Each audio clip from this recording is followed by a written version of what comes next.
कि बौद्ध धर्म जो बौद्धिस्ट लोग हैं उनकी पहचान क्या है, उनके धर्म का अपना ऐसी क्या पहचान है कि जहां हम जाके ये पता लगा लेंगे कि वहां पर ये बौद्धिस्ट लोग हैं। और कोई बताएगा? और कोई?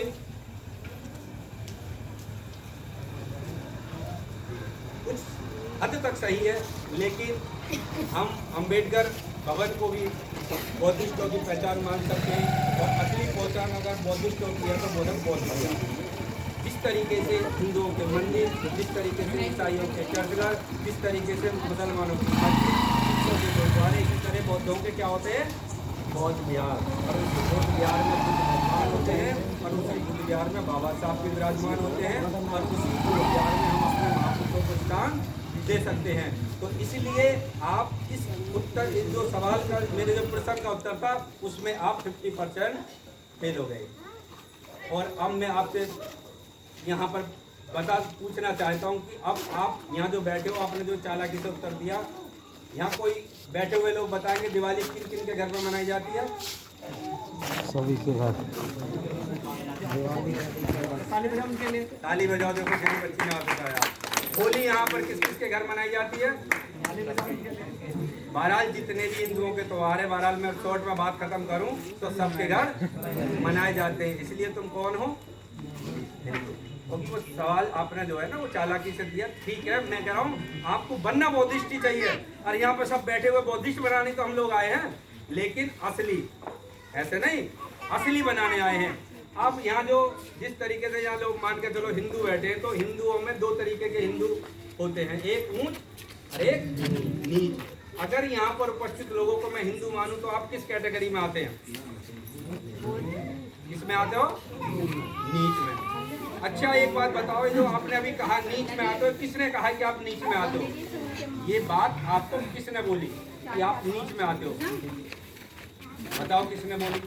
हमारे कोई महापुरुष कह के गए या कौन व्यक्ति अगर आपसे कह गया कि आप नीच में आते हो? कोई नहीं कह के गए, क्योंकि ये जो हमने हाँ वो कहाँ से नीच मानते मैं वो बताऊंगा आपको। जो किस चालाकी से आपको नीच बनाएगा मैं उसी बात पे आ रहा हूँ कि हमसे किसी ने नहीं कहा। और कोई भी व्यक्ति, कोई भी बाप और कोई भी माँ बाप अपने बच्चे को अगर पढ़ा लिखा के डीएम बनाएगा तो उसे नीच कहलाने के लिए नहीं, उसे क्या कहलाने के लिए बनाएगा? और आप अगर डीएम भी बन जाओगे, अगर आप इस जिले के मुख्यमंत्री भी बन जाओगे तो क्या रहोगे? नीच, ऊंच नहीं हो सकते। जो धर्म हमको नीचता में ढकेलता हो, जो धर्म हमें डीएम, एसएसपी और मुख्यमंत्री का किसी भी उच्च पद पर पहुंच जाओ उसके बावजूद भी हमें नीच मानता हो, तो वो धर्म अच्छा है या खराब? तो मैं 5 मिनट की एक कहानी आपको बताऊंगा और बताऊंगा कि नीचता में आपको कैसे ले जाया गया और आपको नीच कैसे बनाया गया। देखिए इस मेरी कहानी को जरा ध्यान से सुनना। जो व्यक्ति भी इस कहानी को ध्यान से सुनेगा वो निश्चित गारंटी इस दीन ज्ञान चर्चा मिशन से कुछ लेकर जाएगा। देखिए दो व्यक्ति होते हैं, एक का नाम होता है चतुरु और एक का नाम होता है बुद्धू। चतुरु बड़ा होता है और बुद्धू छोटा होता है। दोनों शादीशुदा होते हैं और दोनों के एक एक बच्चा होता है। चतुरु जैसे नाम से ही चतर है और बुद्धू जैसे नाम से ही बुद्धू है। चतुरु का बेटे का नाम होता है रमेश और बुद्धू के बेटे का नाम होता है दीपू। जब दोनों का परिवार आगे बढ़ता है और उस परिवार में आगे जब बढ़ते हैं तो सभी के परिवारों की बातें कि आगे चल के कुछ अनबन होनी शुरू हो जाती है और एक दिन बंटवारे का समय आ जाता है। बुद्धू चतुरु के घर में भी जब आगे बात बढ़ी तो महिलाओं की कन सुनन में आके निया एक दिन ऐसा आ गया कि बंटवारे की नौबत आ गई। चतुरु कहने लगा कि भैया बुद्धू देख, ये रोज रोज की कलह ठीक नहीं है, दोनों भाई बैठ के निया इस बात का समाधान कर लें। और देखिए सबके परिवार अलग होते हैं, हम भी अपना परिवार अलग कर लें। बुद्धू बोला कि भैया चतुरु आप बड़े हो और जैसे आप चाहो वैसे कर लो।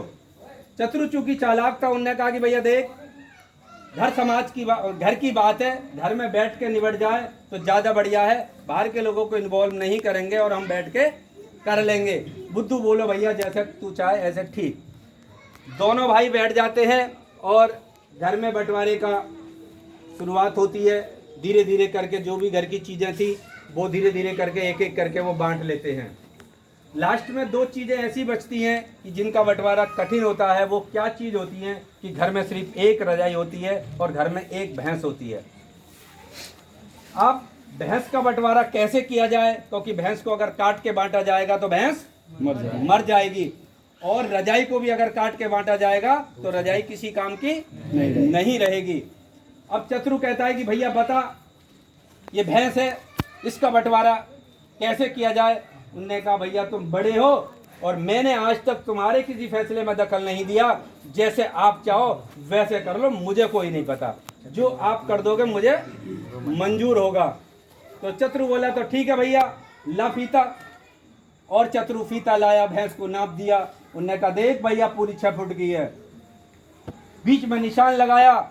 उनने कहा भैया देख तू छोटा है, पहले हक तेरा और बाद में हक मेरा। भैंस आगे से तेरी और पीछे से मेरी।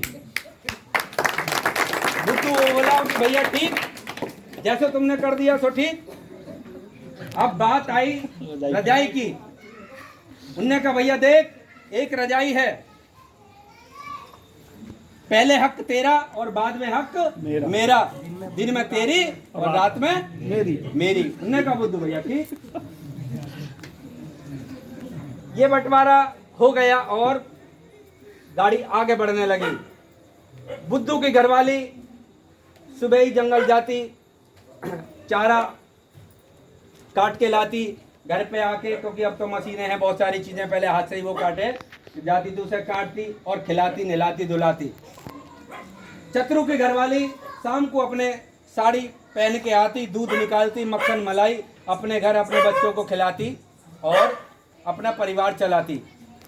अब जहां एक परिवार इतनी मेहनत कर रहा हो और बदले में कुछ ना मिल रहा हो, और एक परिवार कुछ भी ना कर रहा हो और बदले में उसको दूध मिल रहा हो, मक्खन मिल रहा हो, दही मिल रही हो, तो वो परिवार आगे बढ़ेगा, स्वाभाविक सी बात है, वो परिवार वहीं की वहीं रहेगा।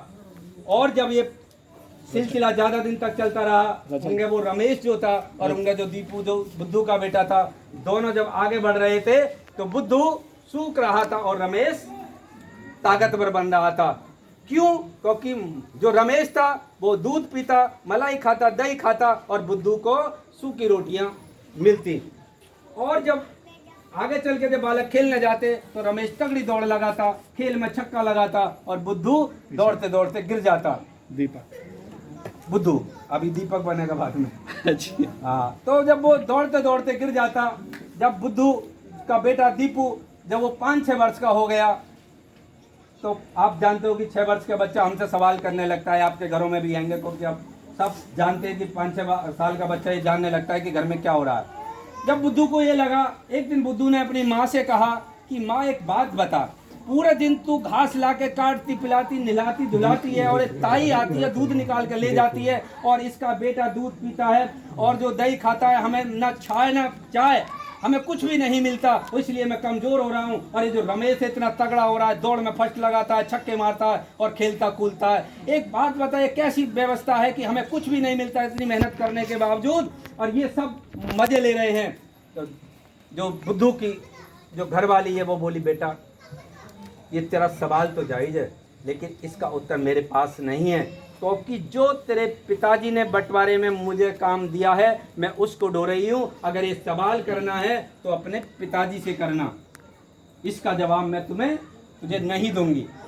दीपू शाम होती है और शाम को वो अपने पिताजी से ये सवाल करता है कि पिताजी एक बात बताइए कि मेरी माँ दिन भर इतनी मेहनत करती है, इस भैंस को चारा खिलाती है, और एक ताई शाम को अपना नए कपड़े पहन के आती है, दूध निकालती है और अपने बच्चों को दूध दही खिलाती है, ये कैसी व्यवस्था है? हमें क्यों दूध दही नहीं मिलती जब मेरी माँ मेहनत करती है? तो पता है बुद्धू के पिताजी, बुद्धू जी का सब उत्तर क्या था? उन्होंने कहा, ओ दीपू चुप बैठ जा, ये मेरे भाई का बंटवारा है, अब तुझे इसमें अकल मतलब इसमें दखल देने का कोई हक नहीं है, और जो मैंने कर दिया वैसा ही चलेगा। मैंने अपने भाई को वचन दिया है और इस मेरे जीते जी ये वचन पूरा रहेगा, और इसमें तेरी कोई दखल अंदाजी देने का मतलब नहीं है। बुद्धू का बेटा दीपू चुप बैठ जाता है, लेकिन दिमाग में जो उसका एक सवाल था वो बरकरार चलता रहता है।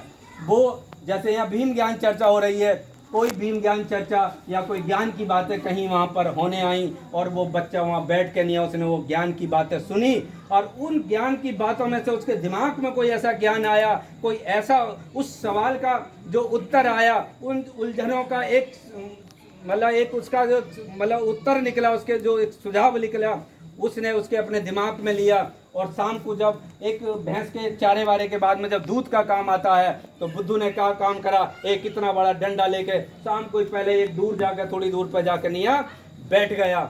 और शाम का टाइम जब जैसे ही दूध का हुआ और उसकी जो चतरू की जो घरवाली साड़ी पहन के नहीं अगर जो वहाँ दूध निकालने के लिए आई थी और जैसे वो दूध निकालने बैठी और दूध की धार जब बाल्टी में गई और बाल्टी के दूध की धार की आवाज़ जब दीपू के कानों में गई, दीपू ने लेके डंडा भैंस के मुंह पर दे मारा और भैंस ने बाल्टी और कड़ासी के घर छक्का के लिए चली गई।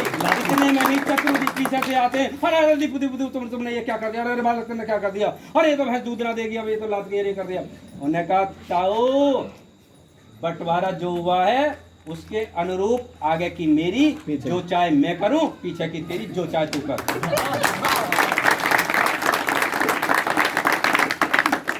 उस दीपू को जो ज्ञान मिला भीम ज्ञान चर्चा से, वो दीपू से बना दीपक।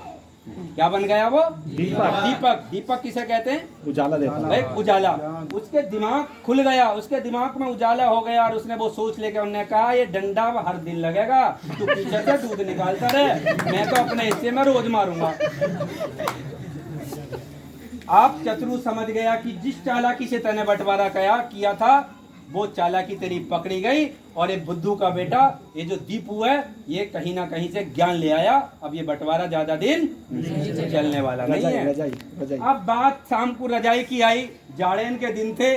उनने कहा अरे भैया बुद्धू, अरे भैया वो रजाई दियो। उनने कहा भैया दीपू दे दियो जरा, कहाँ रखी है? उनने कहा ताऊ वो रखी नल के नीचे ले जा। उनने कहा भीग गई। अरे भैया दिन में हमारी जो चाय करे, रात को तेरी जो चाय करे।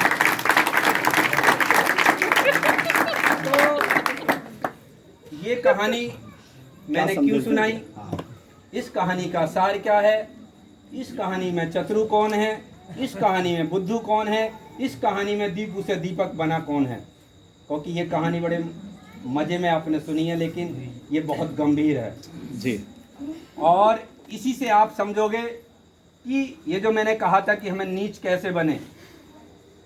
देखिए ये जो भैंस है ये आपका पूरा हिंदू धर्म है और ये जो हिंदू धर्म है इसके जो बंटवारा जो चालाकी से आप भी आज देखोगे ना, आज इस दुनिया में पूरी दुनिया में सबसे ज्यादा गंदे काम अगर करने वाला कोई व्यक्ति है तो वो हमारे बिरादर के लोग हैं। अच्छा। चाहे वो मजदूरी करें, चाहे वो किसी का मेला साफ करें, चाहे वो किसी की झाड़ू लगाएं, मतलब जितने भी छोटे काम हैं, जितने मेहनत का काम है वो सारे के सारे किसे हैं? वो हमारे लोगों को हैं। जितनी भी फैक्ट्रियां हैं, जितने भी उद्योग धंधे हैं, जितने भी बढ़िया आप देखे होंगे काम धंधे जिसके लिए, वो सारे के सारे